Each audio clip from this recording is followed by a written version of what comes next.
Looking through the eyes of wisdom.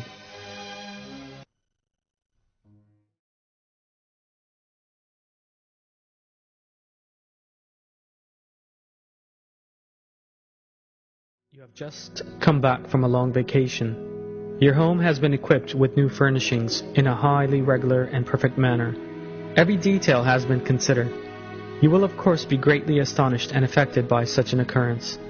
You wonder who it was that prepared this surprise for you.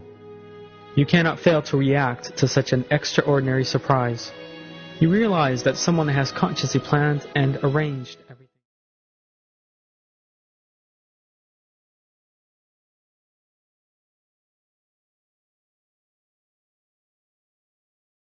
The situation in this example also applies to the entire universe, our world, and all living and inanimate things in them. There are exceedingly complex systems and countless delicate balances everywhere in the universe, from the human body to the sky, from animals to the depths of the oceans. Anyone capable of thinking and using all their mind will see that Allah, the Almighty and Omnipotent, created all these complex systems and balances.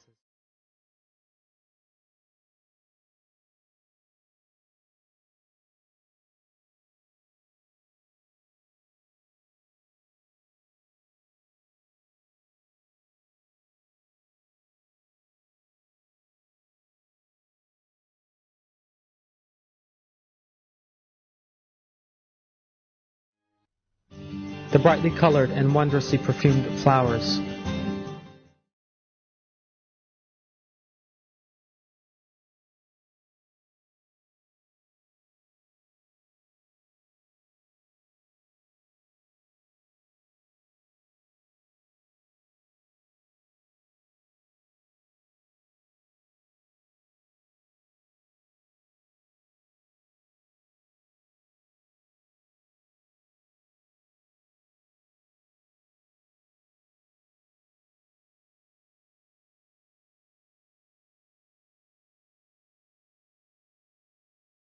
Gives life to dry soil. And all other countless such proofs that pervade the whole universe. Anyone of good conscience who reflects in these proofs will come to faith by seeing the existence and greatness of Allah. And believers will know Allah even closer.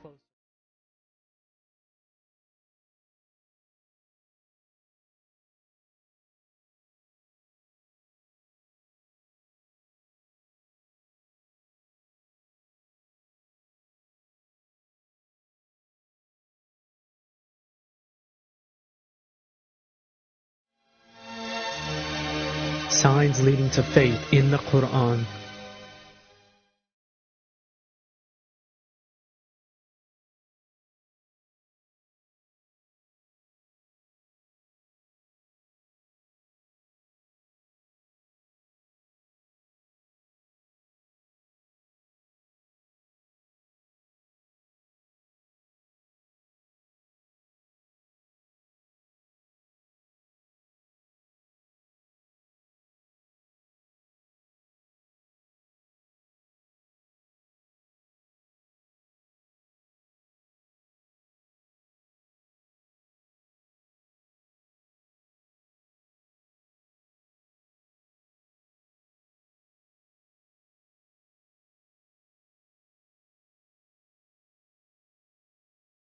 People must think about these things and witness the proofs of creation. Indeed, in the Quran, Allah cites various animals, such as camels, gnats, and bees, as well as plants, trees, mountains, the earth, and sky, as individuals.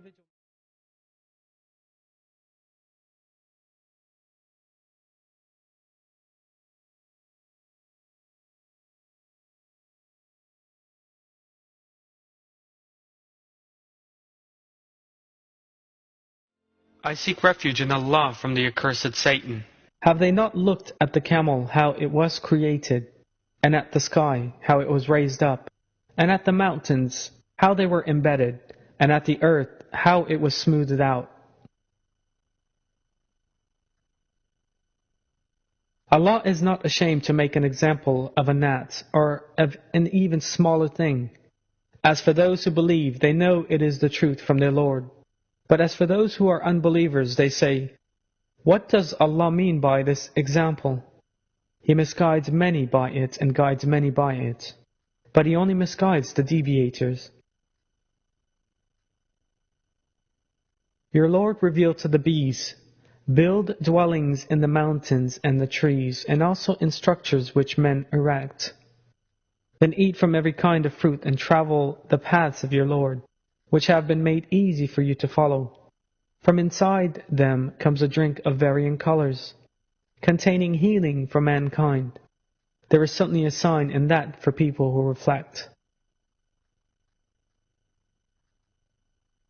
It is He who appointed the sun to give radiance and the moon to give light, assigning it phases so you would know the number of years and the reckoning of time. Allah did not create these things except with truth. We make the signs clear for people who know. In the alternation of the night and day, and what Allah has created in the heavens and the earth, there are signs for people who have fear.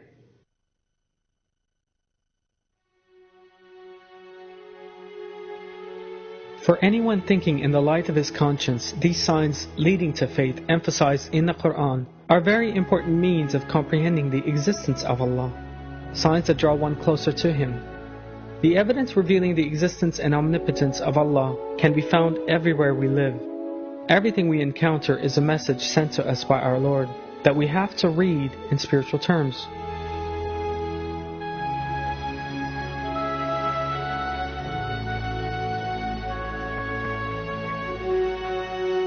Looked at in these terms, a single flower is a letter. It brings our Creator's message for those who know how to read it.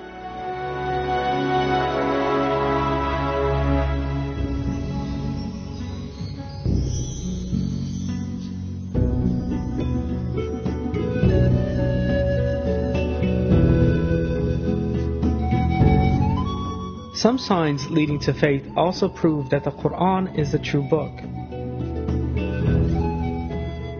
How the universe came into being. The expansion of the universe. The separation of the earth and sky. The spherical nature of the earth. The strata of the earth.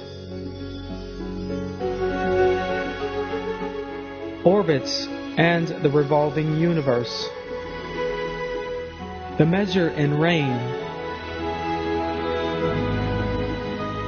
The bounds in the seas.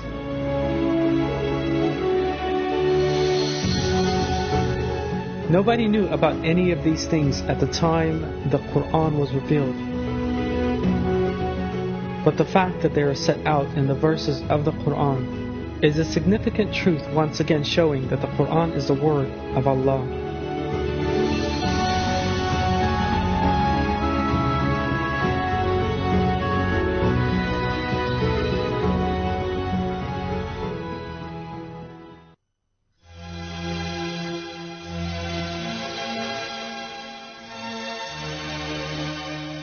Achieving greater depth in the signs leading to faith.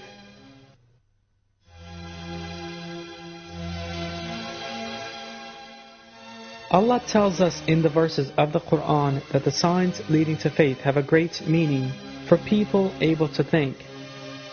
One of the techniques we should employ in thinking about these signs is to inquire into and compare the entities and events we see around us. Allah teaches us one example of this thought system as follows.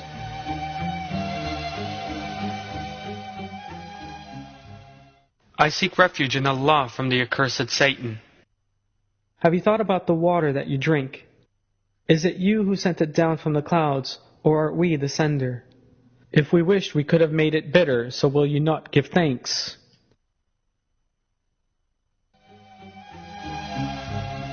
Water is a blessing that covers much of the earth, and that is always easily available to us. The great majority of people have perhaps never thought about the water they drink every day of their lives.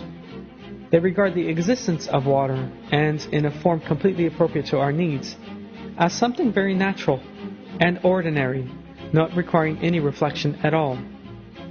The fact is, however, that as revealed in verses, had Allah so wished, He could have made the chemical and physical properties of water very different, or the structure or temperature of the earth could have been very different to that what they actually are. In that case, there would have been no such thing as clouds, and so there would have been no sources of fresh water. All we would have is the salty waters of the ocean. Mankind could not survive at all in such a world, or else only under difficult conditions, in a constant state of crisis. In the absence of fresh water, there could be no agriculture. The world would turn into some big desert, and the end result would be terrible famine.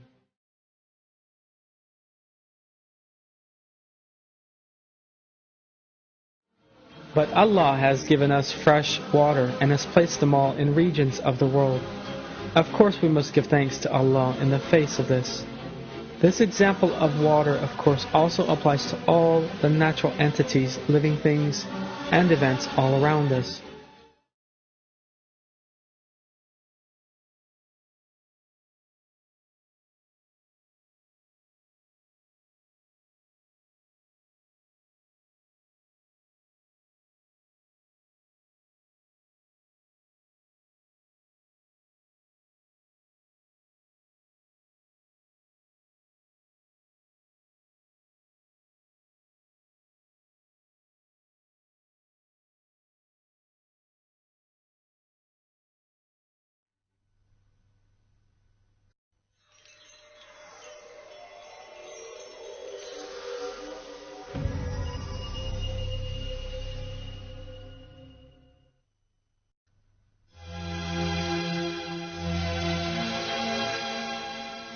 Islamic scholars' ideas regarding the importance of the signs leading to faith.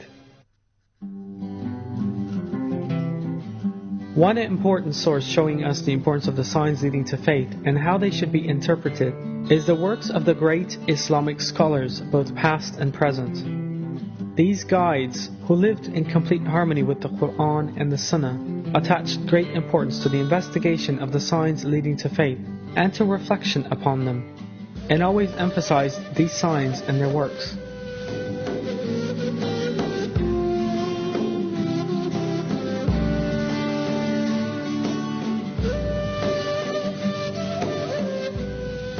Imam Ghazali is a most valuable Islamic scholar from Khurasan. He lived in the second half of the 11th century and the early part of the 12th.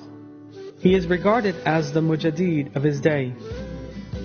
A Mujaddid is a great scholar described in the hadiths of the Prophet, peace be upon him, and sent to describe religious truths at the beginning of every century. In his lectures and conversation, this blessed individual devoted wide space to the signs leading to faith. Some instances of signs leading to faith in his works are as follows.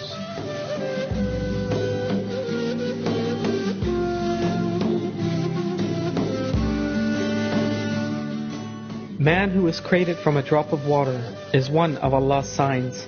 Think of your previous state and what you have become. If jinn and human beings had come together, could they have created an eye, an ear, or power, science, or soul, or wisdom from a drop of water?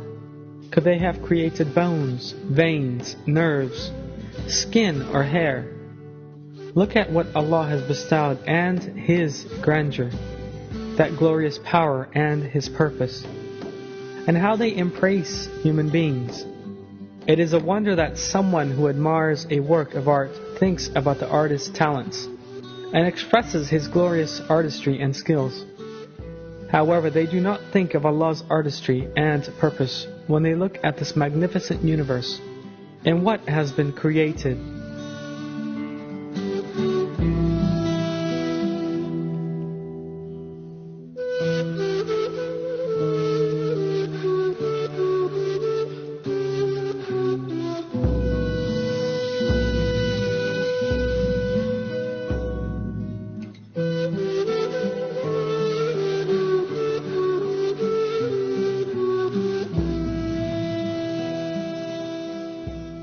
In the sky there are many stars, hundreds of times larger than the earth. They look like a single dot. for they are so far away. This fact reveals the greatness of the heavens. Despite their haughtiness, all of these stars are seen as very small in your eyes. To this very reason, you can grasp the mightiness and sovereignty of the one who creates them all.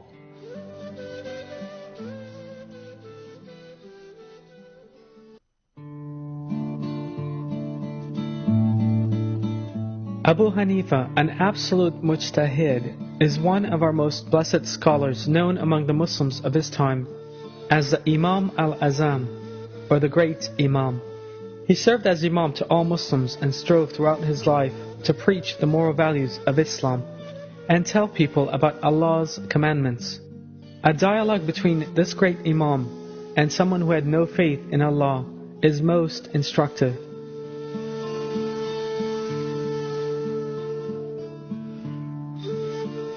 When Abu Hanifa, who lived on the opposite shore of Baghdad, failed to take his place at the hour for debate, various questions arose in the mind of the debater who did not believe in Allah and the crowd. Everyone wondered, why hasn't he come? Will he really not come? Is he afraid? Has he been unable to find any proof? And so on. Imam al-Azam arrived shortly after the appointed time. The debater had been encouraged by this, and his arrogance and pride had grown. Abu Hanifa apologized and began to explain why he was late. I could not find a boat to carry me from the other shore. I began waiting, thinking that perhaps a skiff or a raft would come. At that moment, I saw that the trees suddenly fell over, turned themselves into timber, and the timber became a skiff. And then I saw an oar and a sail create themselves and assume their proper forms. I was delighted that I would no longer have to keep you waiting, and so jumped into the skiff, which then brought me here by itself. The debater and the crowd were unable to understand these words.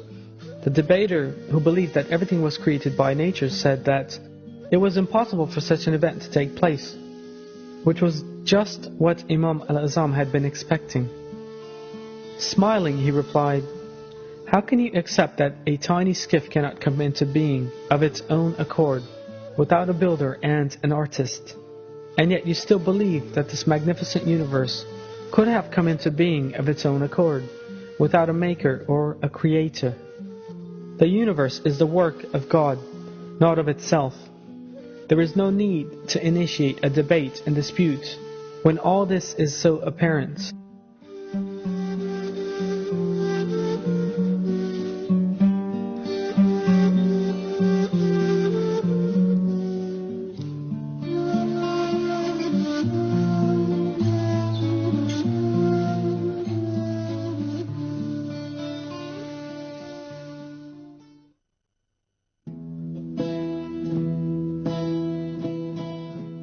Like all other great Islamic scholars, Sayyid Abdul Qadir al-Jilani, who lived during the 11th century, attached great importance to signs leading to faith. In his works, he called on people to reflect on the proofs of Allah's existence. One passage demonstrating the importance he attached to signs leading to faith, from his Al-Fat al-Rabbani, the Sublime Revelation, reads as follows: "Every atom in the universe contains beautiful artistry.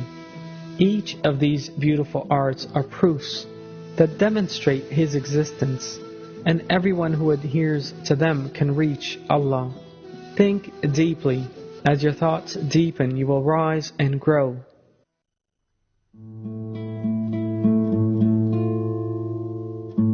The great scholar Bediüzzaman Said Nursi, widely regarded as the Mujaddid of the last Hijri century, also discussed the importance of signs leading to faith. In many passages in his Risale-i-Nur collection, each of the branches of knowledge you study constantly speaks of Allah and introduces the Creator in its own language. In the same way that a perfect pharmacy will have marvelous and perfectly measured ointments and drugs in all its jars, so this points to an exceedingly able chemist who works with great wisdom. So in the same way that the pharmacy of earth is so much more perfect and greater than that pharmacy in the market, with all the ointments and drugs in its 400,000 species of plants and animals, so that medical knowledge we partly see shows, even to blind eyes, the majesty of the Almighty, the greatest pharmacist on earth, who works with the greatest wisdom.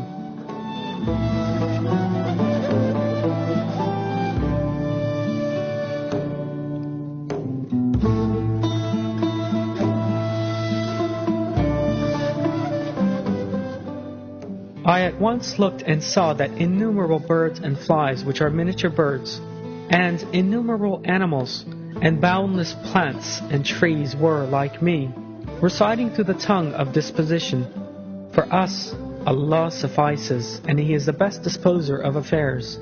They recall to every one the immensity and majesty of a power, which before our eyes, particularly in the spring, creates the most abundant plenitude, with the greatest ease and on a vast scale, from eggs, seeds, grains, and droplets of fluid, which all resemble each other, and whose substance is the same.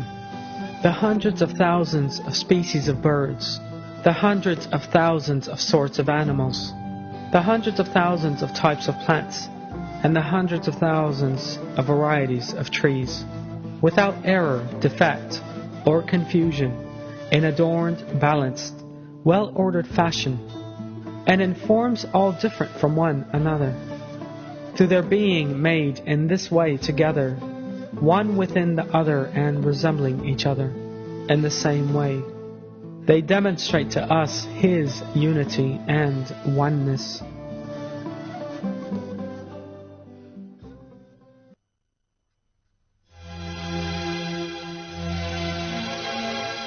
The most effective solution to the deception of the age, signs leading to faith. Up until the 19th century, irreligion and atheism were only espoused by a very few, marginal individuals or groups, whether in the East or West. But from the 19th century on, a systematic and planned propaganda aimed at imposing these ideas on vast numbers of people was set in motion.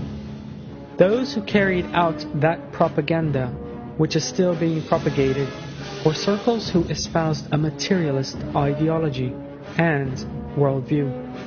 With the growing advances in science and technology and increasing use of the media and other means of communication, the atheist propaganda directed and managed by these circles has found its way to the most remote corners of the world.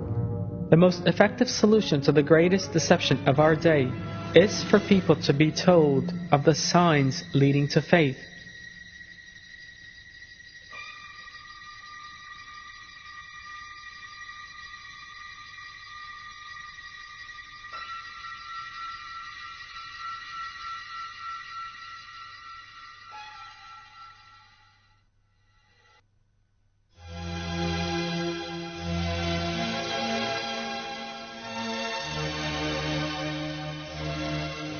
Conclusion.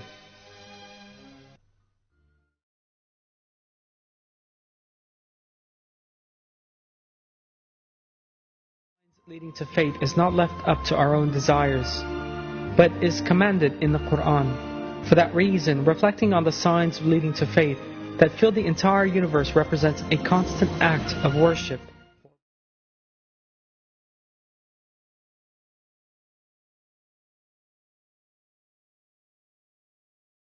By way of the signs leading to faith that enable them to feel the existence of Allah at every moment, and ever more powerfully, believers better understand the names of Allah and the sublime nature of those names, and try to draw ever closer to Him.